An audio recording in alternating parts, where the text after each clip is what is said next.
been talking about darkness and evil and how they relate to one another. And if you're here this Wednesday, which this Wednesday is the 11th, you would have heard much of this. But I want you to think about darkness on the color spectrum. Because as we've talked about, what we see is merely a reflection. Certain aspects of the color spectrum are absorbed and certain are reflected. And as we said, we were meant to be a reflection of the life of Christ. But what happens when a person just simply absorbs? Then that would be what we would consider to be dark, a dark color, right? Black is actually a color that absorbs all light. It's why your car gets really hot. If it's a black car, it gets really hot. Or if you have a black roof on your house, there's a tremendous amount of heat that's generated because it's absorbing light. It's not reflecting anything. And what does that mean? Well, I just want you to consider for a moment. It talks, for example, in Ezekiel chapter 28, of the fact that the devil was beautiful. He was created. That it was full of beauty.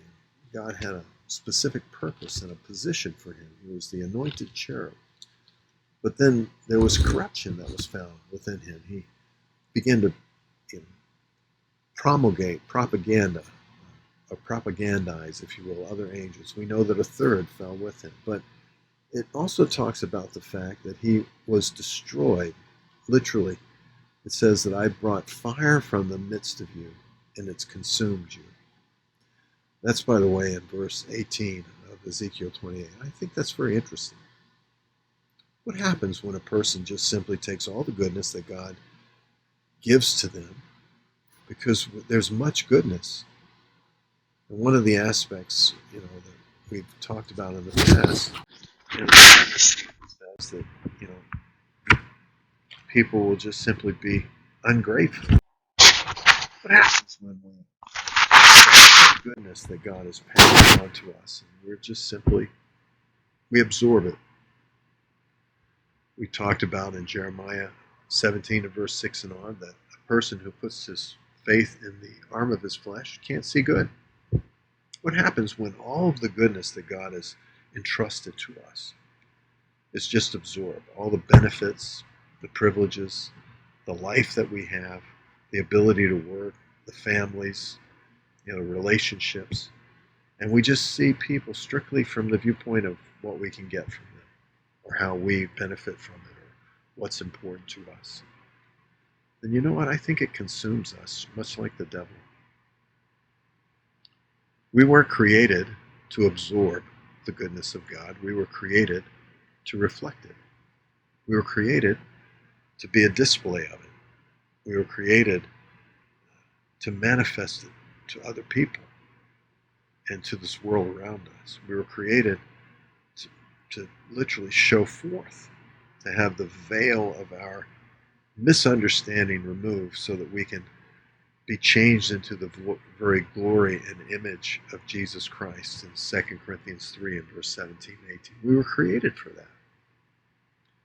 And if we choose to take all the benefits and blessings, the food that we eat, the fact that we can even put food on a table, the fact that we have a house a roof over our heads, we have any form of income, no matter how minimal it may be, the fact that we can breathe the air that we breathe, have people who love us in our life, the fact that God gives us these blessings, and we, rather than reflect our thanksgiving to God,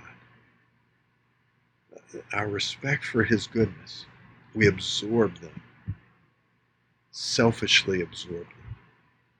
And if this becomes the mindset of a human being, and that's perpetually all they can think of is themselves, then they become consumed with their own passion, their own lust, destroyed, as we've seen so many times, people that are just absolutely destroyed by their own lustful desires.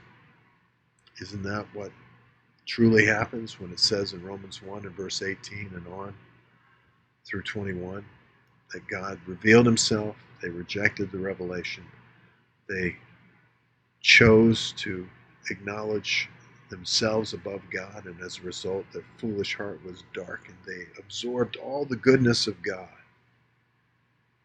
and they became fools, and they corrupted the very image of God, and it just got worse and worse. This is what happens when, rather than acknowledge the God who created us and all that He's given us, that unspeakable gift, 2 Corinthians 9:15, that we just absorb it to ourselves. God forbid. God forbid, folks. Let's be thankful. Let's be thankful we live in the nation we do. It may not be here tomorrow, but for today, God has blessed us. Let's be thankful that we have some semblance of order in our life. It may not be here tomorrow. Let's be thankful today. Let's be thankful for our loved ones. We don't know how long they'll be in our lives. Let's be thankful. Let's be thankful that God has given us the ability to do and achieve and to be with others. Let's be thankful. Let's reflect the goodness of God. Much better than just absorbing all the goodness and being consumed with our own passion to our own destruction. Till next time, friends, God bless you.